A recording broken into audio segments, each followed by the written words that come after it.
Mesdames et messieurs, bonsoir. Bienvenue chez nous. L'émission, c'est Regard Croisé. Regard Croisé, nous accueillons aujourd'hui Dr Amadou Touré, qui est politologue. Il est un habitué de ce plateau. Dr Touré, bonjour. Bonjour Antoine, bonjour aux co-débatteurs et aux téléspectateurs et téléspectatrices. C'est toujours un plaisir d'être avec vous. Merci bien. Merci. En plus du Dr Amadou Touré, nous avons M. Badi Aïdra, il est statisticien. M. Aïdra, bonjour. Bonjour, merci pour l'invitation. Ça va bien? Merci. Ça faisait 2 jours. Effectivement. Et pour terminer, M. Abdallah Yattara, qui est du parti Yelema. M. Yattara, bonjour. Merci beaucoup Antoine pour l'invitation. Salut à mes co-débatteurs et très bonne émission à tous. Merci. Voilà, à Regard Croisé, aujourd'hui, nous avons 2 thèmes. Nous allons parler d'abord sur la condamnation de l'acte de l'Algérie par les partis et politiques au Mali, et ensuite pour le deuxième thème, c'est l'avenir des partis politiques même au Mali. Donc je me tourne vers M. Abdallah. M. Abdallah, nous avons vu dans la semaine vraiment une salve de condamnation de l'acte de l'Algérie par les partis politiques. Il y a aussi, on peut dire, un soudain soutien vraiment des partis politiques à l'armée malienne, alors que il y a de cela quelques années, on avait du mal à avoir ça. Comment expliquez-vous vraiment ces soutiens et ces différentes condamnations des partis politiques de l'acte de l'Algérie? En fait, pour moi, il s'agit du Mali. Et quand il s'agit du Mali, je crois que personne ne doit rester en marche ni se laisser au bord de la route. Je crois que c'est un acte qui est venu et que tout le monde a condamné, que ce soit les partis politiques, que ce soit les forces vives de la nation, et même que ce soit les citoyens lambda. Et je crois que c'est ce que j'ai dit, on peut avoir des divergences à l'intérieur ici, on peut ne pas être d'accord sur beaucoup de sujets à l'intérieur, mais quand il s'agit du Mali, on doit tous être là pour défendre le Mali. Je crois que c'est dans cet ordre d'idée que les partis politiques ont réagi, et comme tous les autres d'ailleurs, je crois qu'après l'émotion des premières heures, je pense que place maintenant doit être laissée à l'analyse, et pour que vraiment ces 2 pays puissent trouver un terrain d'entente pour le bonheur de nos 2 ressortissants, que ce soit les ressortissants algériens au Mali, que ce soit les ressortissants maliens, très nombreux en Algérie aussi. On doit essayer de penser maintenant, une fois que les premières heures de l'émotion passées, essayons de trouver une solution à ce problème-là et pour le bonheur de nos populations. Parce que les autorités, en fait, sont là pour un certain temps, ça c'est sûr, mais le Mali restera éternel. Les populations seront toujours là pour les 2 pays, surtout que frontièrement, l'Algérie et le Mali partagent beaucoup de choses, et surtout commercialement d'ailleurs et économiquement. Et je dis, beaucoup de régions du Nord dépendent en réalité des produits algériens. Donc on doit essayer de voir ça. Et quand l'émotion passée, c'est vrai, l'Algérie est en faute, ça ce n'est même pas à juger ou à analyser. L'Algérie est en faute. Je crois qu'on a soutenu le Mali. Maintenant, les premières heures de l'émotion passée, je crois que sachons maintenant raison garder. Et maintenant, revenons sur la table de négociation, à mon avis, et si on de trouver un terrain d'entente pour que ces 2 pays, jadis main dans la main, dans beaucoup de circonstances, puissent vraiment retrouver le chemin de la paix. Et avec plus de 1000 km de frontière avec l'Algérie, cette nouvelle tension diplomatiquement, qu'est-ce que vous pouvez dire de cela? C'est vraiment regrettable. C'est survenu à un moment où les 2 pays en réalité étaient venus un peu à la normale. Oui. Le Mali avait envoyé déjà, je crois, un mois son ambassadeur en Algérie, et l'ambassadeur algérien aussi était retourné à Bamako. Je crois qu'on avait commencé après les discours un peu des Nations Unies qui a mis en froid un peu les relations des 2 pays. Je crois qu'on était venu à la normale. Je crois mais malheureusement cet incident est venu. Vous savez, cet incident, moi je le mets sur le compte des autorités de la région, de la 6e région militaire algérienne. Je ne pense pas que les autorités politiques algériennes soient derrière cet acte-là. Mais ils sont forcément responsables. Ils ne doivent pas laisser l'armée aussi être sur le responsable. Ça? Non, je sais, parce que vous comprenez. Et actuellement, les succès engendrés par les militaires maliens, surtout à Tizawaten, a beaucoup mis la pression sur la 6e région militaire algérienne. Et ce qui fait qu'aujourd'hui, ils ont eu ces autorités algériennes, ces autorités de la 6e région militaire algérienne ont un peu la gâchette un peu facile. Moi, je le mets ça, mais je ne pense pas qu'ils aient reçu un ordre des autorités politiques algériennes. Et vous comprenez, depuis d'ailleurs cet incident, on voit que les autorités, les militaires algériens qui sortent pour faire des déclarations, vous n'avez jamais entendu parler depuis cet incident des autorités politiques algériennes parler. Non, c'est souvent les militaires algériens qui sont montés au créneau pour défendre l'Algérie, pour donner les raisons. Mais les autorités politiques algériennes sont obligées de rester derrière les militaires, mais je ne pense pas qu'ils aient donné cutus à l'armée algérienne d'abattre ce drone-là. Mais j'ai dit, le succès engendré par les militaires dans la région des Tizaouaten a mis beaucoup la pression sur la 6e région militaire algérienne, ce qui explique à mon avis cet incident.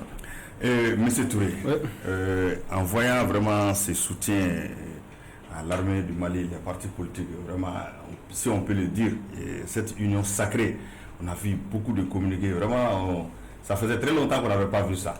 Ça vous fait réagir comment?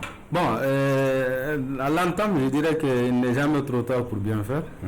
Si les partis politiques reconnaissent aujourd'hui l'effort de l'armée est à saluer, où il faut avoir une union sacrée autour de l'armée. Ils ont vraiment condamné l'acte de l'Algérie. Tout à fait, c'est tout à fait bien.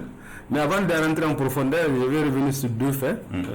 Les deux faits sont majeurs, notamment les facteurs de la mobilisation et les formes de mobilisation. Et quand on revoit l'acte de l'Algérie, comme on l'a dit au départ, c'est vraiment inapproprié, inamical et inopportun entre les deux pays. Les facteurs de mobilisation, les facteurs qui alimentent la mobilisation, nous avons le sentiment national blessé. Donc je prendrai ce coup pour dire que les partis politiques, en tant que des bons Maliens, ont eu leur sentiment national blessé pour apporter leur soutien à l'armée malienne, notamment au Mali d'abord et à l'armée malienne concernant le drone. Et deuxième facteur, nous avons le narratif gouvernemental. C'est-à-dire que le communiqué officiel du gouvernement, notamment des deux côtés, Algérie, du côté algérien comme du côté malien, ont alimenté cette mobilisation. Il y a la solidarité régionale qu'il ne faut pas oublier. Nous avons l'AES, notamment le Niger et le Burkina, qui ont appuyé, ont soutenu le Mali. Nous avons le ressentiment historique, vu que les deux pays ont des relations historiques. C'est ce qui pourrait aussi mobiliser, être un facteur de mobilisation. Et pour clôturer les facteurs, nous avons les médias, les rôles des médias d'État, qui ont beaucoup alimenté et qui ont beaucoup contribué à cette mobilisation. Et les médias, les réseaux sociaux aussi. Donc, si on prend ces facteurs, on peut dire que les partis politiques ont tout à fait le droit de soutenir l'armée malienne, mais ce soutien doit être constant et cohérent avec tout ce qui s'est passé depuis 2020 jusqu'à 2025. Il ne fallait pas attendre le drone, il fallait continuellement soutenir l'armée. Parce qu'il y a eu aussi beaucoup d'exploits de l'armée, vraiment il y a eu un silence autour de ça. Oui. Quand je prends par exemple l'exemple de Moura, c'est vraiment malheureux, mais avec ça, l'armée aussi était là pour combattre les terroristes. Mais en réalité, il y a beaucoup d'hommes politiques qui sont sortis pour critiquer même le gouvernement sur ça. C'est compliqué. Comme pour dire aussi, il y a souvent, pas seulement Moura, même les Six en Parce que comme on l'a dit, les politiciens souvent, c'est en fonction de leur timing et de leurs intérêts qu'ils peuvent soutenir. Et l'intérêt du Mali? Bon, souvent quand je dis leur intérêt, parce que l'opportunité, le fait que le sentiment national a été blessé. Parce que lutter contre les terroristes là, c'est l'intérêt du Mali aussi. J'ai compris, les partis politiques doivent soutenir l'armée. L'armée c'est la seule unité où il n'y a pas de division. L'armée est nationale. Par exemple, la neutralisation des terroristes doivent les pousser à soutenir. La libération des territoires doivent les pousser à soutenir. La reconquête territoriale, mais souvent c'est le cas spécifique de ce drone où il y a eu plus de soutien. Donc ce qui n'est pas cohérent. Donc on doit soutenir l'armée malienne dans tous les succès engendrés, engendrés dans la reprise territoriale. Maintenant, comme on dit spécifiquement de l'affaire du drone qui les a amenés, je dis qu'il n'est jamais trop tard pour bien faire. Donc on peut prendre ce soutien dans le cadre d'un sentiment national blessé. Comme c'est des patriotes, et je les encourage à soutenir l'armée dans les futurs succès. Maintenant, pour revenir dans les formes, on a vu les facteurs dans les formes de mobilisation. Nous avons vu les formes, nous avons déjà les déclarations officielles. Oui. Il y a deux déclarations du Mali, la déclaration de l'Algérie, donc c'est les formes de manifestation. Nous avons les manifestations publiques, où nous avons vu à Bamako, aujourd'hui, dans toutes les régions, pour montrer un grand rassemblement. Oui, maintenant, est-ce que les partis politiques ont fait des manifestations publiques? Là, j'en doute fort. Et les réactions sur les réseaux sociaux, on a vu les communiqués de fusils partout pour montrer leur forme de mobilisation. Est-ce que les partis politiques ont fait? Ils ont fait des communiqués officiels. Nous avons vu aussi les soutiens aux décisions gouvernementales. Est-ce que les partis politiques vont soutenir la décision gouvernementale qui vont venir où ils soutiennent juste que le sentiment national a été blessé par le drone abattu? Nous avons vu les discours nationalistes et patriotiques. C'est là où il faudrait qu'on fasse attention, parce que les nationalistes et les patriotiques peuvent nous amener dans ce qu'on appelle en politique exacerber les tensions, parce qu'il faut qu'on contrôle ce que les nationalistes aller à l'extrême, quoi. Aller à l'extrême, parce que comme on l'a dit, l'Algérie, le Mali ne vont pas déménager. C'est-à-dire qu'on est condamné à vivre ensemble. Parce que dans l'histoire, les deux pays ont tissé des relations circulaires. Les deux pays ont tiré des relations... Mais il faut clarifier les positions. Il faut clarifier. Même si l'Algérie et le Mali ne vont pas déménager, je pense qu'il faut clarifier les positions. Il faut clarifier, mais il faudrait faire attention, comme je l'ai dit. Sinon, si on ne fait pas attention, dans les jours à venir, je ne suis pas pessimiste, mais à long terme, on peut avoir des impacts, notamment sur le plan sécuritaire, politique, économique et sur le tissu social. D'accord. Monsieur Aïdra, donc je vais vous faire réagir par rapport à la même question. Vraiment, les partis politiques, les associations, les groupements, il y a eu même des rassemblements devant l'ambassade de l'Algérie au Mali. Donc, en tant que statisticien, ça vous a donné quel sentiment? J'ai trouvé les réactions, je ne dirais pas condamnation, je dirais réaction. Je vais expliquer cela tout à l'heure. J'ai trouvé les réactions des partis politiques assez timorées. Quand on regarde la plupart des réactions, c'est vrai, tout le monde a renouvelé son soutien aux forces armées maliennes. C'est clair, de part et d'autre, quels que soient les bords politiques, à l'exception d'un certain nombre d'acteurs sur lesquels je reviendrai juste après. Mais pourquoi j'ai dit que les réactions étaient timorées? Une chose est de renouveler son soutien à l'armée, une autre est de condamner l'attitude de l'Algérie, condamner, pas déplorer, condamner l'attitude de l'Algérie et amorcer des voies de solutions qu'on devrait porter du point de vue du Mali. Le citoyen lambda peut donner des positions X ou Y, je soutiens l'armée, allons-y, il faut régler cette situation, etc. Mais quand on est parti politique, c'est-à-dire susceptible de se retrouver au pouvoir, il ne suffit pas de soutenir l'armée, il ne suffit pas de condamner l'Algérie, mais il faut amorcer des principes qui doivent être suivis par l'État du Mali pour la conduite du reste du dossier. Je m'explique. Comme exemple? Une fois qu'on a dit que l'Algérie a attaqué le Mali et qu'on trouve ça et qu'on condamne cela, il ne faut pas que la suite soit nous appelons le Mali au dialogue, l'Algérie ne va pas déménager, le Mali ne va pas déménager. Ça, c'est des lieux communs. Politiquement, la position ne doit pas être nous appelons au dialogue, à l'entente. On peut comprendre cette position de certaines sociétés civiles.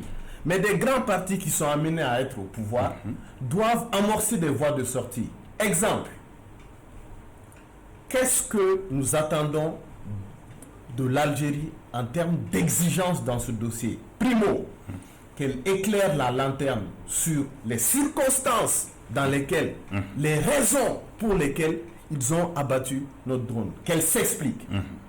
S'il y a eu des manquements au sein de l'armée algérienne, je ne crois pas à cette théorie. S'il y a des manquements au sein de le Mali a déjà saisi les instances internationales. Mais bien sûr, c'est parallèle. Les instances ont été saisies. D'ailleurs, aucun parti politique, avant même que le gouvernement saisisse les instances internationales, aucun parti politique n'a demandé à ce que cela soit le cas. Mais moi, je pense que les gens attendaient d'abord que le gouvernement réagisse et après... Il y a les gens, il y a les acteurs politiques. Comme je le dis, il faut toujours se rappeler qu'ils seront amenés à être au pouvoir. Mais avec des actes graves comme ça, il faut attendre d'abord que le gouvernement parle. Ensuite, oui, mais après le communiqué de la DIRPA, les choses sont claires. Puis celui du gouvernement, mais même après le communiqué du gouvernement... Donc selon vous, les partis politiques n'ont pas fait assez? Ils n'ont pas fait assez. Ils n'ont pas dégagé leur position de principe. Leur seule solution pour avancer dans cette crise, c'est de dire le dialogue. Nous pouvons comprendre ces réponses d'individus lambda, mais pas de grands acteurs politiques. Ils doivent dire quels sont les principes de ce dialogue. Qu'est-ce que le Mali doit exiger de l'Algérie? Qu'est-ce que le Mali est à même de donner à l'Algérie? L'Algérie a clarifié sa position. C'est les acteurs maliens qui n'ont pas clarifié leur position. L'Algérie a clarifié sa position lors de l'attaque de drones que le Mali a eu à faire, qui a occasionné la perte et la fuite lors de la réunion constitutive du FLA. Non seulement l'Algérie les a permis de rentrer, a même facilité leur retour sur leur territoire, les a pris en charge. Tebboune les reçoit officiellement. C'est une clarification de l'Algérie en disant que nous soutenons les mouvements terroristes. Et ce n'est pas tous les jours que l'armée malienne fait des opérations de drones à Tinzaouaten. Ce n'est pas des opérations de patrouille classiques, c'était des opérations spécifiques. Donc, l'Algérie porte assistance à des terroristes que le Mali essaye de traquer. La seule position des partis politiques est de dire que l'Algérie cesse de manière ferme de soutenir ces acteurs, ou alors elle s'ajoute aux ennemis du Mali. Et les conséquences doivent en être tirées si, à la suite d'un certain nombre de dialogues et d'échanges diplomatiques, que l'Algérie reste sur cette position. Merci. Monsieur Yattara, oui. Vous en tant qu'homme politique, Monsieur Yattara dit que vraiment ce que les partis politiques ont fait, c'est bien, mais ils pouvaient aller au-delà de ça. Vous pouvez réagir par rapport à ça? Je dirais juste à M. Haïdara que les partis politiques sans exception ont condamné. Effectivement, ils ont appelé au dialogue. Vous savez, quand on est homme politique, on n'a pas la même lecture qu'un citoyen lambda. Forcément, un homme politique ne doit pas insulter l'avenir. Comprenez? Le Mali et le Burkina ont fait 2 guerres, en 1914 et en 1985. Et pourtant, ils sont dans la Confédération aujourd'hui.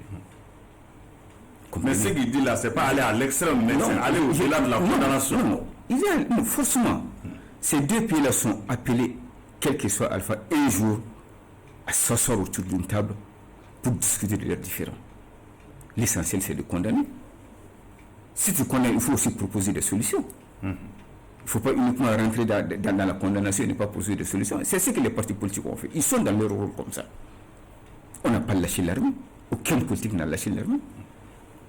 J'ai dit aujourd'hui, nous avons une transition fragile aujourd'hui. Et nous nous tenons que la transition ne tient que par 2 colonnes vertébrales. La justice et l'armée. On ne doit pas contribuer à les affaiblir. Donc forcément, on s'aligne derrière nos forces armées de sécurité. Le Mali et l'Algérie ont des relations séculaires. Le couple Moussa Traoré, Chadli Benjedid en est l'exemple. Comprenez? Combien d'étudiants maliens sont en Algérie aujourd'hui? À peu près, c'est-à-dire plus de 1000 étudiants maliens sont en Algérie aujourd'hui. L'Algérie offre à peu près 300 bourses au Mali chaque année. C'est vrai, nous avons rendu des services à l'Algérie. Quand on prend même la guerre pour l'indépendance de l'Algérie, le Mali a fortement contribué. Mais la géopolitique n'est pas statique. Non, mais c'est ce que je dis. C'est ce que je dis. Justement, c'est pour cela que nous avons des relations trop solides avec l'Algérie. Vous comprenez? Donc, quand on condamne, on ne doit pas rentrer dans la xénophobie. On ne doit pas du tout rentrer. On ne doit pas, un homme politique ne doit pas insulter l'avenir. Tu condamnes, mais tu... Mais président, tu n'as pas parlé d'insulte. Non, il dit qu'on n'a pas condamné. Non, il dit qu'on n'a pas condamné. Les partis politiques, sans exception, je les renvoie à la lecture des différents communiqués des partis politiques. Sans exception, les partis politiques ont condamné.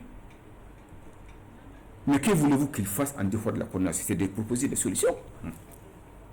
Et ces solutions passent par quoi? Ça passe par le dialogue. Inévitablement, ces 2 pays-là vont dialoguer un jour ou l'autre. Vous oubliez que l'Algérie a été le parrain des accords de Tamanrasset en 1990. L'Algérie a été le parrain de l'accord de 2006 d'abord. Lorsque Minaka a été attaqué. L'Algérie aussi a été le parrain de l'accord de 2015 aujourd'hui. Donc l'Algérie n'est pas un pays comme les autres, excusez-moi, comme les autres pays frontaliers du Mali. Vous comprenez? Il faut qu'on fasse beaucoup attention. Je dis, et je l'ai dit, je le répète, l'Algérie a complètement tort par rapport à ça. Ne serait-ce qu'on a violé leur espace aérien, la bonne entente et le bon voisinage auraient voulu que... Je dis supposons. Mais la bonne entente aurait voulu que les autorités algériennes appellent les autorités maliennes pour leur demander vous avez franchi, vous avez suivi notre espace aérien, priez de retirer l'engin. Ça pouvait se faire. Mais l'Algérie n'a pas fait. J'ai dit, je condamne ça.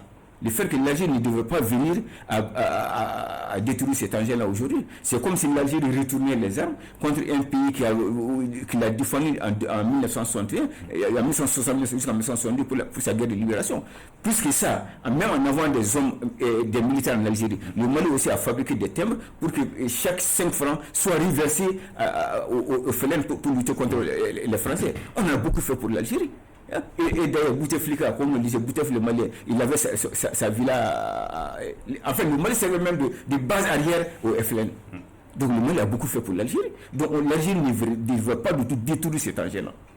Le bon voisinage aurait voulu quand même que l'Algérie appelle les autorités maliennes à retirer cet engin-là de l'espace plutôt que de le détruire. Donc on l'a condamné. Donc pour mais forcément, il faut laisser la place à l'avenir. Donc il faut forcément proposer aussi le dialogue. Une fois que c'est temps passé, nous sommes sur une table de négociation et chacun dans le respect de la souveraineté de l'autre fasse ses déclarations. Les jours à venir, les conséquences de cet acte.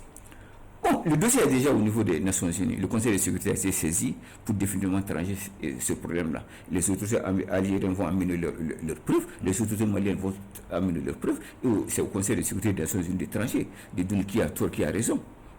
Si on a saisi le Conseil de sécurité des Nations Unies, on ne fera que s'aligner derrière les conclusions que le Conseil de sécurité des Nations Unies va protéger pour les deux pays. Ok, merci beaucoup. Monsieur Touré, les conséquences de cet acte-là. Bon, avant d'aller au Conseil, je dirais à Badi de savoir raison garder. Comme je l'ai dit, le sentiment national a été blessé. On condamne. La question de la sincérité algérienne. Il dit ce qu'il pense. Oui, il dit ce qu'il pense, mais en réalité, dire que les gens, tout le monde condamne, ça prouve à suffisance que l'Algérie n'a pas été sincère sur ce coup envers le Mali. Nous condamnons, nous regrettons l'acte. Maintenant, quand à aller dans des propos incendiaires, on l'a dit, je l'ai dit, j'ai dit l'Algérie et le Mali ne vont pas déménager. Il faut obligatoirement qu'à un moment donné, les deux pays vont travailler ensemble, quel qu'en soit le fait. Mais tous les armes aussi doivent se dire la vérité. Oui, la vérité a été dite, l'acte a été condamné, les instances internationales ont été saisies. Il y a eu une lutte diplomatique qui est là, les rappels des ambassadeurs, mais il y a des chargés d'affaires qui sont là pour gérer. Il y a eu les gels de nomination, la fermeture de l'espace aérien, tout ça c'est bien. Mais quelles sont les conséquences et les impacts à long terme sur les deux pays? Mais ça fait un peu peur, parce qu'il y a eu des moments aussi où quand même la France avait un moment à violer aussi les territoires maliens. Il y avait eu ces papiers-là qui étaient portés devant les instances internationales, mais vraiment, on n'a pas vu de conclusion par rapport à ça. Est-ce que ça ne fait pas peur un peu? Bon, quand je dirais, toujours gardons de dire ce qu'on n'a pas la preuve, les instances nationales vont juger. Et pour rappel, le Conseil de sécurité est présidé par la France actuellement. Il y a eu notre plan. Est-ce que l'Algérie ne va pas porter plainte? Donc, c'est les suppositions. Il y a deux communiqués officiels qui se contredisent. Les deux communiqués officiels augmentent la tension, augmentent la méfiance. Les acteurs ont écrit, les acteurs ont condamné. Mais moi, je suis toujours de ceux qui pensent qu'aujourd'hui, il faut éviter d'aller dans l'extrême entre les deux pays. Notamment, les impacts sont là. C'est pour dire que le Mali est souverain, l'Algérie est souveraine. Mais il ne faudrait pas que... Mais le débat est ouvert, mais en réalité, l'acte de l'Algérie aussi, c'est un acte d'extrême. Non, j'ai dit l'acte extrême... Abattre un drone comme ça, oui, c'est ce que j'ai dit. Le drone a été abattu, on a condamné. Ça montre que l'Algérie n'a pas été sincère envers le Mali, vu tout ce qui s'est passé. Mais c'est d'abord que c'est un excès. Non, quand je dis excès, veut dire quoi? Parce que la question que moi je me suis posée, à quel moment notre drone a été en phase d'hostilité qui a amené à l'abattre? La question se pose. Pourquoi l'Algérie a abattu notre drone? Rien ne donne à l'Algérie d'abattre le drone malien. Ce drone qui a été abattu pose la question de la sincérité algérienne, veut dire quoi? L'Algérie, avec cet acte ou cette action, prouve à suffisance qu'elle n'a pas été sincère vis-à-vis du Mali. L'Algérie entretient, héberge des adversaires, des personnes qui sont hostiles à nous. Tout ça, je condamne. Mais c'est pas moi, je condamne, je ne suis pas dans l'extrême où il faut le gouvernement même a mis l'idée de poser l'acte devant les instances pour que les sanctions puissent être faites. Donc il faudrait que nous, on s'aligne derrière le gouvernement qui a fait une pédagogie exceptionnelle. Crash d'abord, enquête, communiqué, sanction, action. Donc il ne faut pas que les gens, la diplomatie n'est pas facile. C'est pas tout ce qu'on veut qu'on fasse. C'est-à-dire qu'il y a le mécanisme à suivre. La diplomatie a ses réalités. Oui, c'est réalité. Nous, on est là, on n'a pas tous les éléments. C'est pourquoi je dis toujours, gardons-nous de spéculer sur les éléments dont nous avons. D'accord. Et pour continuer, on va parler des impacts. Ça va impacter les conséquences sur le plan sécuritaire d'abord. Le Mali s'est retiré du CEMOC. Donc, ce qui va fragiliser la lutte contre le terrorisme entre l'Algérie et le Mali. Il n'y a pas de lutte contre le terrorisme. Quand on parle... Ce comité quand même était là. Quand on parle... Allez-y, Touré. Quand on parle, la sagesse... Non, allons-y, y a pas de problème. La sagesse exige, même si tu n'es pas d'accord avec moi, que tu m'écoutes. C'est l'été qui va aussi. Et aussi, Voilà. en tant que statisticien, la politique, ça c'est notre domaine. C'est-à-dire que les statisticiens, nous sommes politiques, nous parlons de la géopolitique. Quand j'ai dit ça va fragiliser la lutte contre le terrorisme, veut dire quoi? Est-ce que demain, est-ce que le Mali va avoir le droit de poursuite? Est-ce qu'il y aura un renseignement? Le SOMOC, c'est quoi? C'est un comité qui est là depuis 2010. Donc, les états-majors travaillent ensemble. Ils échangent les informations. Donc, ce comité, le Mali s'est retiré. Donc, ce qui va fragiliser la lutte contre le terrorisme, comme je l'ai dit, entre l'Algérie et le Mali. Donc, ça va faire quoi? Ça va alimenter les méfiances au niveau des postes frontaliers. Ça va faire quoi? Ça va amener à ce que, sur le plan politique, ce qu'on a déjà, on a les rappels d'âme. Est-ce qu'ils vont s'arrêter là? On ne sait pas. Ça va affaiblir aussi la légitimité régionale. La légitimité régionale, est-ce qu'au sein du Sahel, est-ce qu'il y a un bloc uni pour faire telle ou telle action politique? Déjà, nous avons su qu'il y a l'Est qui est à part. L'Algérie est isolée, donc les questions se posent. Et sur le plan économique, nous allons avoir quoi? Les perturbations commerciales et frontalières dont les régions du Nord seront impactées à long terme. C'est-à-dire que les transactions commerciales sont là, il ne faut pas les nier, entre le Mali et l'Algérie et les régions du Nord, il ne faut pas oublier. Il ne faut pas oublier aussi que ça peut impacter la coopération. Quel qu'en soit le cas, le Mali peut aider l'Algérie aussi peut aider le Mali. Et sur le tissu social, n'oubliez pas qu'il y a une communauté qui est là. Les communautés frontalières aussi se déplacent. Donc à long terme, il y aura les conséquences sur le plan sécuritaire, politique, économique et sur le tissu social. Ces conséquences-là, mais en réalité, il faut aussi noter que c'est l'Algérie qui a provoqué, oui, pas le Mali. Moi, j'ai dit, Antoine, l'Algérie, tout le monde est d'accord que le drone abattu est tombé en territoire malien. Les faits sont là, les commentaires sont libres. J'ai dit, les 4 facteurs, c'est pas le Mali, c'est le Mali, les 4 facteurs vont impacter l'Algérie aussi. L'Algérie, il y a un sentiment qui est là. Pourquoi les autorités algériennes ont abattu le drone malien? Parce que l'Algérie, les autorités sont à peine de fournir des éléments pour convaincre leur peuple de ce qui s'est passé. Parce qu'il ne faut pas se dire que nous, on le connaît pour nous. L'Algérie aussi, il y a un sentiment nationaliste. Aujourd'hui, on ne peut rien cacher. La question se pose, comme l'a dit Yatara, pourquoi ne pas informer pour dire que votre drone est là, il faut l'enlever? Pourquoi abattre? C'est la question. C'est une question. Et pour continuer, il y a certains qui continuent, qui disent qu'il y a eu une visite de la France. D'autres spéculations disent qu'il y a une visite de la France, des autorités. Il faut toujours garder les marques de manœuvre. Une visite d'une autorité française qui aurait affirmé que l'Algérie va être leur porte d'entrée vers le Sahel. Donc cette piste aussi pourrait être aussi utilisée et mener des investigations à long terme. Donc on va clore ce chapitre-là avec M. J'espère que j'aurai suffisamment de temps. Les conséquences, allez-y. Parce qu'il y a beaucoup de choses qui ont été dites. Allez-y. Déjà, dans un débat, il faut se donner de faire des qualificatifs de type incendiaire, etc. Non, on va dépasser ça. Je clarifie et j'avance. Utilisons des mots gentlemen. Soyons courtois dans les discussions. Moi, je n'ai pas donné de qualificatif de ce genre. Des propos incendiaires, j'en ai pas tenu. Je ne vous dirai pas aussi que vous avez tenu des propos incendiaires, peu importe la nature de vos propos. Donc, je vous demande de rester dans ce cadre-là. Il n'y a pas de propos incendiaires. Vous dites ce que vous pensez, je dis ce que je pense. Deuxième élément. Il a fait une attaque à Dominem concernant statisticien politique. Je m'en vais vous lui citer quelques grands révolutionnaires, quelques grands acteurs politiques. Et peut-être s'il a la culture générale nécessaire, il devra me dire quel domaine ces gens ont fait. Est-ce que c'est des études en politique ou pas? Ce n'est pas une question de discipline universitaire. Quand on vous demande de vous présenter, on donne la discipline. Mais c'est une question de culture générale, d'idéologie. On peut être un littéraire, on peut être un mathématicien, et être plus intéressé, passionné par la philosophie et même être un philosophe. Le débat même c'est la diversité. Voilà. Donc je lui rappelle aussi que beaucoup de philosophes politiques étaient des mathématiciens. Donc c'est pas parce qu'on a fait la philosophie. On va avancer sur les conséquences. On va avancer sur les conséquences. Donc on me dise plus statisticien, politicien, j'ai mes avis sur tous les sujets parce que je me cultive sur tous les sujets. Peu importe, ma discipline universelle n'a rien à voir. Je reviens sur le sujet. Le Mali a été attaqué. On a l'habitude de voir des informations comme tel avion russe a tourné autour de tel engin de tel pays, tel sous-marin est venu tourner. Avez-vous entendu que quelqu'un a tiré sur quelqu'un? Non. Il y a des communications. Les ennemis les plus hostiles, tant qu'ils ne sont pas en guerre ouverte, c'est-à-dire le cas de l'Ukraine et la Russie, c'est une guerre ouverte. Il y a des lois spécifiques qui sont prises sur l'espace aérien qui constituent à dire que même un pays qui n'est pas parti... Souvent les pays font de l'intimidation, ça c'est etc. Ça c'est touché. Donc ça c'est un acte d'agression, c'est un acte de soutien aux terroristes. J'appelle aussi au dialogue, mais je ne fais pas qu'appeler au dialogue. Je donne les préalables que le Mali doit avoir dans ce dialogue. Premier préalable, que l'Algérie clarifie sa position. Si elle soutient les terroristes, on arrête le dialogue.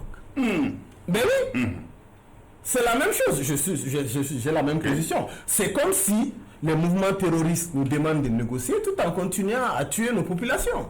Ça n'a pas de sens. Donc, si l'Algérie veut dialoguer, trouver une solution, elle doit cesser de soutenir les mouvements terroristes. Je reviens sur les partis politiques toujours.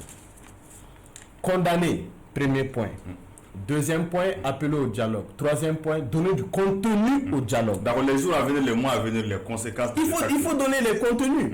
Et, je finis par ça, mes deux intervenants, quand vous les avez demandé les conséquences, ils ont cité énormément de conséquences.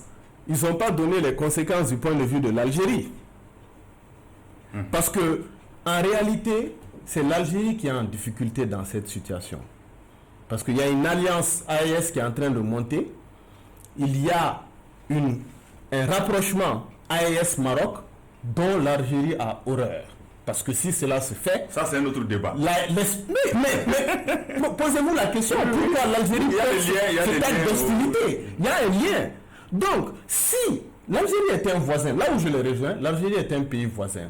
Tant qu'ils vont continuer à soutenir les terroristes, on n'en finira pas avec le problème. Parce qu'ils vont aller de l'autre côté, on va les regarder de l'autre côté, ils vont nous narguer. Si j'ai un seul point commun avec eux, c'est qu'il faut trouver un point d'entente. Mais le point d'entente ne peut pas se faire sans que l'Algérie arrête de soutenir les mouvements terroristes. Ça, c'est un point fondamental. Que l'Algérie arrête de soutenir les mouvements terroristes. Qu'elle montre sa volonté à en finir avec le terrorisme, parce que n'oubliez pas qu'elle a utilisé le Mali pour se débarrasser de son terrorisme, les a installés. Donc, si l'AES devient un espace fort, donc les terroristes se retrouvent en étau et elle doit choisir son camp, le Mali ou les terroristes. Merci, M. Aydra. Donc, nous allons entamer donc le deuxième thème de ce débat de regard croisé, c'est l'avenir politique, l'avenir des partis politiques au Mali. M. Abdallah. En 1991, tout le monde voulait le multipartisme. Donc, on a commencé à créer les partis 1, 2, 3, 10, 20, 100, 200. Et aujourd'hui, vraiment, dans l'opinion, sans faire de prétention, dans l'opinion nationale aujourd'hui, vraiment, la gestion des hommes politiques est vraiment décriée. Alors, aujourd'hui, avec aussi la revue de la charte des partis politiques, quel sera donc l'avenir de ces partis politiques aujourd'hui? Parce que même si vous descendez en ville, dans les villages, vous faites un sondage, en réalité aujourd'hui, les partis politiques ne sont pas regardés d'un bon œil. Donc qu'est-ce que vous pouvez dire là-dessus? En fait, je crois qu'avec la relecture de la charte des partis politiques, les partis politiques ont fait leur propre diagnostic, leur propre autopsie. Et c'est pour cela que unanimement il y avait le front pour la relecture de la charte des partis politiques. Il y avait aussi l'initiative pour la relecture des chartes politiques dirigée par le maître Moutagatal. Les deux se sont rencontrés pour faire un communiqué commun. Et de là est sorti 3 propositions. La première proposition... Mais d'autres partis sont partis individuellement, indépendamment. Oui, comme le RPM fait partie. Le RPM et quel autre parti, je ne sais pas. Mais à l'unanimité, beaucoup de partis sont au niveau du front et de l'initiative. Comprenez. Et 3 recommandations fortes ont été dégagées par les partis politiques. Et là, je remercie le Conseil des ministres qui, dans sa communication orale, a effectivement été fidèle aux conclusions des partis politiques. La première conclusion, c'est quoi? C'est une diminution du nombre de partis politiques, pas une diminution arithmétique, mais surtout une diminution du nombre de partis politiques en durcissant le nom, en fixant des conditions restrictives pour la création des partis politiques et pour le financement des partis politiques. C'est différent. Les partis qui sont déjà en place sont là. Oui, je viens. Comprenez. Donc, on dit une diminution, pas une diminution arithmétique, mais une diminution en durcissant les conditions de création de ces partis politiques, mais aussi en durcissant aussi le financement des partis politiques. La deuxième recommandation, c'est quoi? C'est par rapport au statut de l'opposition et du chef de file de l'opposition. Et la troisième recommandation, c'est quoi que ça rejoint un peu les 2 premières recommandations. Vous comprenez? Donc, en réalité, on a fait notre propre autopsie, notre propre diagnostic. Comprenez? Mais l'imaginaire populaire qui est là aujourd'hui, qui fait aujourd'hui que les partis politiques sont incriminés, c'est qu'on a utilisé, en fait, je ne sais pas quel système pour faire croire aux gens que le problème dans lequel le Mali aujourd'hui, c'est la faute des hommes politiques. Et ça, je me porte en Mais les Maliens l'ont vécu. Non, pas quelqu'un a dit ça. C'est ce qu'ils vivent. Monsieur Antoine, le Mali, ça fait 64 ans d'indépendance. Et sur 64 ans, 36 ans sont pour le compte des militaires. Comprenez? Donc on ne peut pas forcément tout mettre sur le dos des hommes politiques. Comprenez? Les militaires ont géré ces pays-là pendant 3 ans. Vous prenez les 23 ans de Moussa Traoré, vous prenez les 10 ans d'Amadou, même si la discussion là-bas, d'autres disent qu'Amadou il a rendu sa démission. Oui, ils étaient militaires, mais après ils se sont mis en homme politique. Voilà, non, moi je ne vois pour le compte des militaires. C'est comme ce que dit Alpha Omar qu'on a dit, mais c'est un enseignant. Vous comprenez? C'est un peu de doute par rapport à ça. Pour le Moussa Traoré, c'est un militaire. Et les 5 ans de la transition, bientôt, le 18 août, la transition, ça fera 5 ans. Alors, comment vous voulez tout mettre? Vous voulez mettre 64 ans sur le dos des hommes politiques? Il faut faire plus de discernement dans ces cas-là. On doit faire en sorte que mais vous aujourd'hui la relecture nécessite aujourd'hui forcément des changements. Ça c'est clair. Mais même en appliquant aujourd'hui la charte actuelle des partis politiques, en l'appliquant aujourd'hui, peut-être on serait peut-être à une centaine de partis politiques au lieu de 300. Je sais que beaucoup de partis politiques n'ont pas de siège. Beaucoup de partis politiques n'ont pas de compte bancaire. Mais pourquoi les pouvoirs ont laissé C'est l'administration qui gère les partis politiques. Donc, ne demandez pas que c'est la faute des partis politiques. Si c'est prospère à ce niveau, c'est que l'administration aussi en est responsable. Vous comprenez? Vous ne pouvez pas créer des partis politiques avec des simples récépissés qui n'ont pas de siège, qui n'ont pas de compte bancaire, qui ne participent pas aux élections et qui encore ne déposent même pas de rapport au niveau de la section des comptes de la Cour suprême parce qu'ils n'ont pas encore de la Cour des comptes. On est dans la section des comptes. Même en appliquant ces problème actuel, les 200 et quelques partis aujourd'hui, comment on peut les diminuer? C'est ça que je suis en train de vous dire. En appliquant uniquement, même pas, on n'arrive même pas à la vertu. La charte actuelle en vigueur, en appliquant seulement la charte actuelle en vigueur, on n'aura même pas 100 partis politiques au Mali. Ça c'est clair. Parce que je dis et je le répète, beaucoup de partis politiques n'ont pas de siège. Beaucoup de partis politiques n'ont pas de compte bancaire. Beaucoup de partis politiques ne participent pas aux élections. Beaucoup de partis politiques ne tiennent pas les instances de leur parti. C'est-à-dire le congrès, le conférence nationale ne tiennent pas ça. Donc en appliquant ces conditions-là, je crois que de force, on va diminuer le nombre de partis politiques sans pour autant demander même la réduction numérique des partis politiques et arithmétique des partis politiques. Vous comprenez? Donc si les partis ont prospéré à ce niveau, et Chouvel l'a dit, une soixantaine de partis, le Premier ministre a dit 60, Chouvel a dit 100, depuis la fin des assises nationales de la refondation. Vous comprenez? Mais avant, il y en avait beaucoup. Non, j'ai dit, 100 en moins de 3 ans, c'est proportionnellement. Et les restes de 91 à aujourd'hui, vous comprenez que proportionnellement, les statistiques est là. D'accord. Vous comprenez? Donc, sortons de ça, sortons du fait qu'on accuse continuellement les partis politiques. Si les partis politiques sont à ce nombre-là, ce n'est pas les partis politiques qui se donnent eux-mêmes les mais vous êtes quand même c'est l'administration qui donne les PC, qui délivre les récépissés. Les partis politiques ne se créent pas d'eux-mêmes, c'est l'administration qui crée les partis politiques. En tant qu'homme politique, est-ce que vous êtes d'accord aujourd'hui que vraiment ce sentiment national est réel? En partie, oui, parce que tout simplement, j'ai dit les conditions qui sont là, que les partis politiques ne respectent pas, les partis doivent eux-mêmes respecter ces conditions-là. Quand tu as une charte, il faut respecter ces chartes. Mais quand la charte ne sont pas respectée, forcément l'administration doit prendre des sanctions. Voilà, les partis politiques au Mali, est une réalité, mais en réalité, c'est devenu un problème. Mais pourquoi? Donc, pour le répondre... multipartisme devait être une solution, mais c'est devenu un problème. Bon, en réalité, les partis politiques, j'ai un avis très personnel là-dessus. Mais il avait dit que, moi j'avais dit, les facteurs impactant l'Algérie et le Mali, c'est les deux pays. Il dit que nous, on a parlé seulement, il dit les conséquences que j'avais citées, ça concerne les deux pays. Ça, je l'ai dit. On n'a pas parlé seulement de... On clarifie ça, on avance. On clarifie ça, on avance. Voilà. Maintenant, comme je l'ai dit, dans toute chose, moi, je suis toujours de ceux qui pensent que il ne faut pas agir par la passion, mais il faut agir vers la raison. Mettre les dés en fonction de l'opportunité et de ce qui pourrait intervenir d'ici 15 ans, 20 ans, 30 ans. Maintenant, pour revenir, comme je l'ai dit, la réforme des partis politiques est cruciale pour l'avenir du Mali.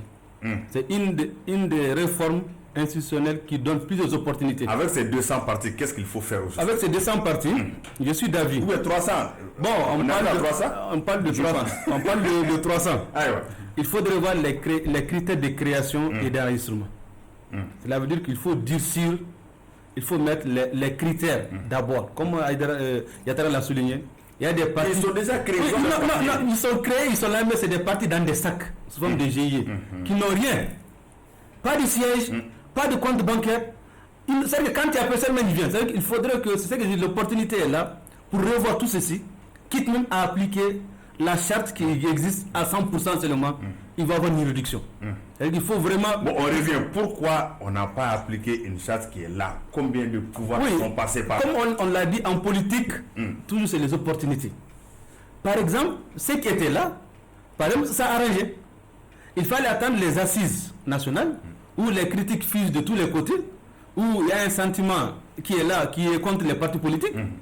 Je ne sais pas comment ça se passe. On ne va pas dans le comment, mais ce qui est là, il y a vraiment un rejet. Il dit qu'on a fait quoi? Non, ça c'est en réalité, ça c'est la politique. Et maintenant, c'est que moi, je récuse toujours aux partis politiques.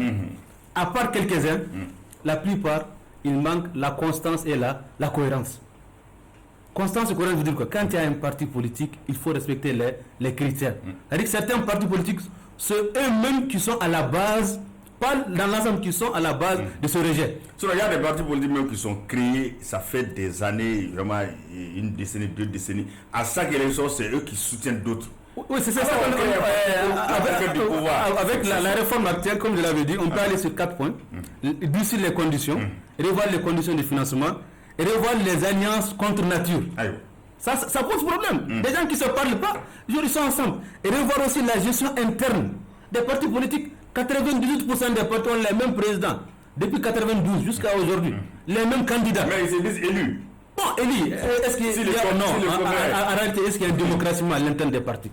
Est-ce que les partis ont les projets? Rares sont les partis qui ont des projets de société viables, qui expliquent comment les projets de société peuvent être financés. Rares sont les partis politiques qui font la formation citoyenne. Rares sont les partis politiques qui s'engagent dans la gestion politique. Ça existe.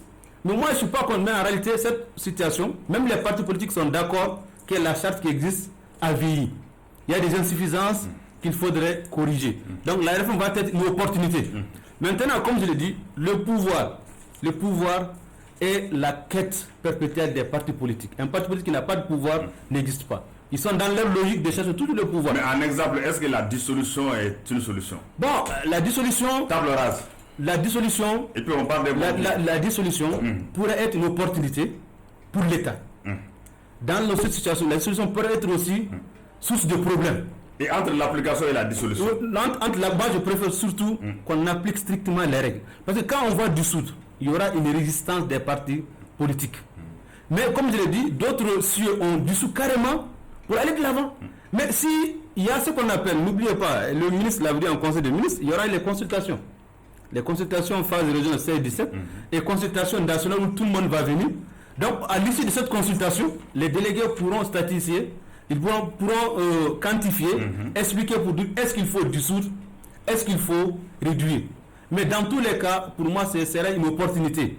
Si on dissout, c'est une opportunité de repartir à zéro, mais ça va aller à l'encontre de certains principes démocratique que les partis politiques doivent chercher le pouvoir. Donc il y aura une résistance.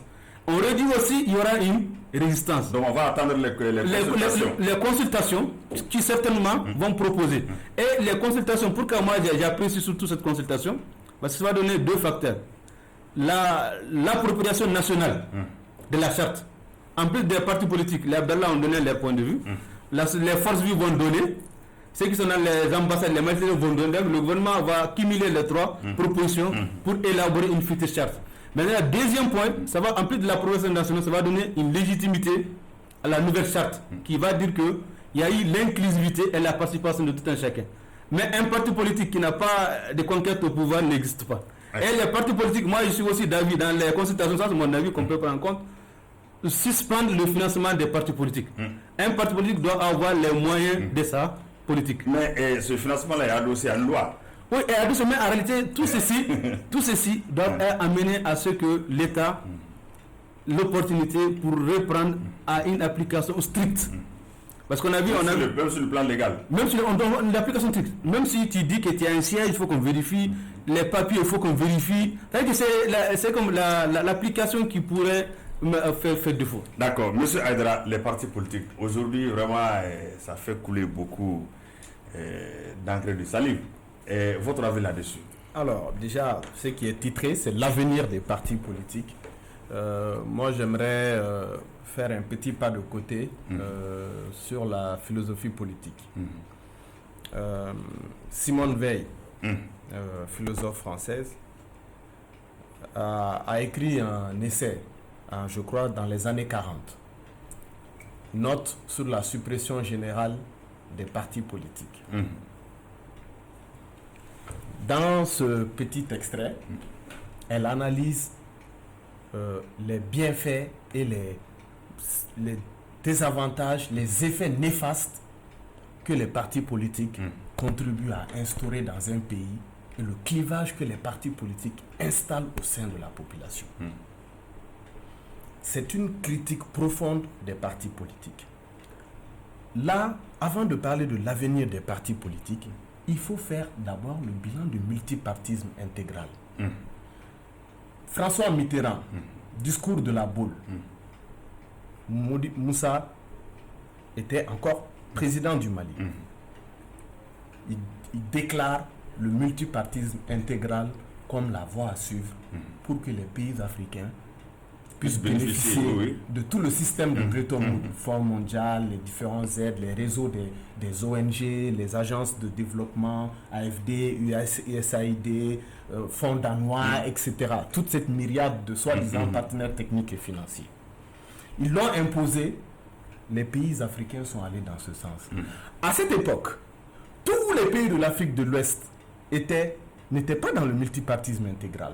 Houphouët-Boigny, à côté, il n'y avait qu'un seul parti, donc on va dire le parti unique, ou en tout cas, il y a un juste milieu entre le parti unique et le multipartisme intégral, comme le système des États-Unis où il y a des grands partis. Oui, ça c'est une analyse un peu historique, mais... Je vais y venir. Le multipartisme a détruit le Mali. Le multipartisme est à la source de tous les problèmes sociaux que nous connaissons aujourd'hui. Le multipartisme a divisé la population. Le multipartisme a amené, généralisé la corruption. Et pour finir, le multipartisme a favorisé, ancré le favoritisme dans la population malienne. Je m'en vais prendre des exemples précis. Le multipartisme est une branche de la démocratie. Oui, je vais y venir. Dénoncer ça. Je vais y venir, bien sûr. En réalité, j'ai parlé de la note de Simone Veil pour vous attirer votre attention sur ma position philosophique sur le sujet. Il y a une position philosophique et puis il y a le concret. Si moi je dirige... On est fini par le temps. C'est-à-dire que je vais aller le vite. sentiment national sur les partis politiques et l'avenir des partis politiques au Mali. Je vais aller vite. Voilà. Les partis politiques, le système des partis politiques doit complètement disparaître. Les partis politiques doivent être dissous. Mais, je précise, il ne s'agit pas de dissoudre les partis politiques pour les dissoudre. il faut réunir tous les partis politiques, dissoudre et aller sur de nouvelles bases. Il a parlé des alliances contre nature. Moi, j'ai fini de faire confiance au système des partis politiques lors des dernières élections sous le régime IBK. Mais vous n'êtes pas contre les partis politiques quand même. C'est mauvais, ça amène le favoritisme. Les partis politiques défendent leur Donc vous voulez les pays sans partis politiques? Mais je vais vous donner l'exemple de plusieurs pays. Prenons les pays asiatiques. On a eu à peu près les indépendances au même moment. On a été colonisé par les mêmes acteurs. Tous les pays asiatiques, aucun d'entre eux n'a intégré le multipartisme intégral à son indépendance. Jusqu'à aujourd'hui, certains de ces pays... Jusqu'à aujourd'hui, certains de ces pays sont sous des régimes de partis spécifiques. Si on compare les développements entre ces deux pays, de l'indépendance jusqu'à aujourd'hui, il n'y a pas photo. Il n'y a pas photo. Et vous savez, le fond du problème, c'est quoi? Il faut qu'on se réunisse pour identifier un nouveau système. Tout ce qu'on fait au Mali, ce n'est pas nous qui le réfléchissons. Quand il s'agit de la science, de la médecine, des mathématiques, c'est universel. Mais quand il s'agit des sciences sociales et de l'anthropologie, on doit réfléchir et trouver des systèmes endogènes. Quelque chose que tu ne réfléchis pas, qu'on vient coller. Vous pensez que ça va donner des bons résultats? Les partis politiques respectent la charte chaque pays asiatique a un système différent. Le système du parti unique chinois n'est pas le même qu'en Russie. Mais les réalités sociales ne sont pas les mêmes. Ils ont appliqué leurs réalités. Nous, on a copié-collé des réalités. Et on veut que ça marche. Ça ne marchera pas. Il est temps qu'on s'assoie, qu'on réfléchisse de manière endogène, qu'on trouve nos systèmes sociaux. D'autant plus qu'on a été pays des grands empires. On a eu des grands empires qui ont gouverné des territoires plus grands que le Mali, plus complexes, qui ont su trouver les bonnes solutions pour garder la paix. Le Mali peut aller sans les partis politiques. Mais bien sûr. D'accord. On va terminer sur ce chapitre-là et vraiment nous sommes pris par le temps. Vraiment en quelques secondes pour clore ça. Oui, et je fais déjà si. Donc M. Aïdara dit parti politique out. Oui, je dirais sinon à M. Aïdara qu'il n'a pas cité le bon exemple. Quand il parle de Simone Veil, l'ancien Premier ministre français. Non, il y a deux Simone Veil. Je viens. Il y a deux Simone Veil que je connais. On a déjà tenu par le temps. Simone Veil que je connais, elle est d'origine juive. Comprenez? Et je sais, vous comprenez l'histoire des juifs quand même. Voilà, donc je m'arrête là. Donc c'est pas le bon exemple. Vous comprenez? Et on parle de... Vous savez, on vient de voter la nouvelle constitution. Et Assimi Goïta lui-même a dit que la constitution n'est pas une norme, tant bien qu'elle se situe au sommet de la hiérarchie des normes. Mais elle est un habillage juridique pour donner une vision au peuple à un moment donné. Et cette constitution qu'on vient de voter, c'est clair. Elle entraîne le multipartisme intégral. Vous voulez encore quelle consultation pour violer cette loi fondamentale? Je suis désolé. Vous créez un ministère rattaché au Premier ministre qui s'occupe non seulement des réformes politiques, mais d'appui au processus électoral. Et vous voulez dissoudre les partis politiques? À quoi ça va servir ces ministères créés? Vous comprenez? Elle dit que les partis politiques n'ont pas... Les partis politiques ont beaucoup... C'est la liberté d'expression. Non, je leur apporte la contradiction aussi. Ça aussi, c'est normal. Voilà, ça aussi, c'est normal. Les partis politiques ont de tout temps participé à l'éducation citoyenne. Et j'en veux pour preuve, je connais beaucoup de partis politiques qui ont des écoles. Nous, également, nous avons une académie, nous formons constamment. Je sais que l'RPM aussi a l'école de parti aussi du RTM, comme beaucoup d'autres partis. Nous participons constamment à l'éducation citoyenne. Mais par rapport au nombre, je viens au nombre je dis, je ne suis pas pour ce nombre pléthorique là aujourd'hui. Mais j'ai dit, il l'a dit, et je l'ai dit, en appliquant simplement les critères de l'actuelle charte en vigueur, on diminuera considérablement le nombre de partis politiques. Mais le multipartisme est irrévocable. L'État est irrévocable. On ne reviendra pas en arrière. Merci. Et comme l'a dit, merci. Et on va donner la dernière parole à M. Vous avez 5 secondes. Pour terminer. Alors, dans tous les cas, le bilan du multipartisme est mauvais. Moi, je pense que j'ai voulu donner une position philosophique. Je sais que dans la... Ils ont fait leur mea culpa. Ils n'ont pas fait leur mea culpa. Ils continuent à nous dire que si on a des routes, etc., c'est grâce à eux. Moi, je pense que, pour clôturer sur le sujet des partis politiques, moi, je ne parle même pas de la transition. Vraiment, les partis politiques doivent faire leur mutation, revenir sur eux-mêmes, entre eux, essayer de redégager une nouvelle manière de faire la politique. L'appel est entendu. Monsieur Donc, pour ça, comme je dis, les consultations vont être une opportunité. C'est un enjeu crucial pour l'avenir du Mali. La seule question que je me pose, et avec ça, certains partis politiques ne sont pas d'accord avec ça. Qui est à l'origine de ce déséquilibre entre le nord et le sud? Il y a vraiment un déséquilibre en termes d'infrastructure. Est-ce que c'est les partis politiques depuis ils ont l'opportunité à 92% les mêmes candidats. Donc vraiment, les choses doivent être... Il faut un changement. Mais un changement qui nécessite non seulement l'implication des acteurs... Mais les partis là sont élus, hein. On ne va pas oublier ça. Non, je comprends. En tout cas, chez nous, à Yélema, on ne peut pas faire plus de 2 mandats au même poste. Et c'est pour l'alternance est une obligation chez nous. Et c'est pour la Moussa Mara à quitter. J'ai chez vous, ça c'est un seul comme il faut vraiment un changement. Il faut vraiment des partis politiques qui peuvent nous enlever dans cette... Des partis politiques qui correspondent aux défis sécuritaires, politiques, économiques et sociaux du... Merci beaucoup. Merci. Nos mousquetaires aujourd'hui étaient vraiment... le débat était chaud. Merci beaucoup. Avec le jeune Aïdara. Donc, c'est la fin de cette émission Regard croisé. Aujourd'hui, on était ensemble avec Désiré Dako à la réalisation. Bintou Napo, Fousseni Daou au son. Qui est là-bas? C'est Dramane Kone. Dramane Kone à la diffusion. Donc, nous allons donner un autre rendez-vous de Regard croisé la semaine prochaine, plus précisément le samedi prochain. Merci et à très bientôt.